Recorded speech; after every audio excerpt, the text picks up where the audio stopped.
I'm going to tell you the story of how I got to this basket. It's a basket that uses a technique that I call tendrils, and it has a rock in the center that's attached by a harness. This rock is a particularly wonderful rock. It's called a Norina jasper, and it's from Australia. And as I looked at this piece with the colors, I thought there's got to be a way for me to mirror this pattern in here with my tendrils. So I'll come back to that. The beginning of the tendrils was this basket where I suspended a rock and had these coils that held the rock in. And this is a basket that I did pretty early on in my basket making adventures. I was pretty thrilled by that.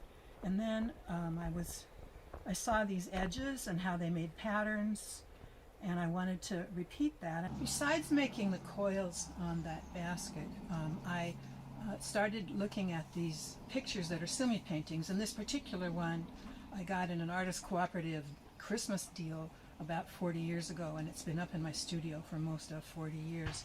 And I just like the lines on it. I looked at sumi paintings and I looked at plants, and I thought I can make a 3D sumi painting on a basket, and came up with this idea of having the coils grow out of the basket and come down and make the sumi painting. And then I got interested in a more complex shape and more complex lines, and sort of began to look like, hair or plants growing, or just a whole variety of things that curve. And again, I'm coming out of the coils, or splitting the coils, and making this design. So after a bunch of plant-looking sumi painting, I decided that I'd try something that was a little less organic looking, and I called this one Galaxy Wrap. Kind of had a hat on it, a lid, and that was fine.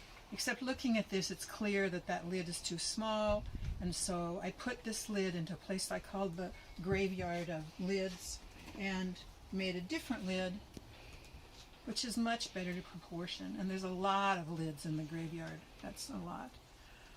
This has a great rock in the top. It's a little jasper that looks sort of like a painting. But then I had this lid, and I thought, well, I can use some of that.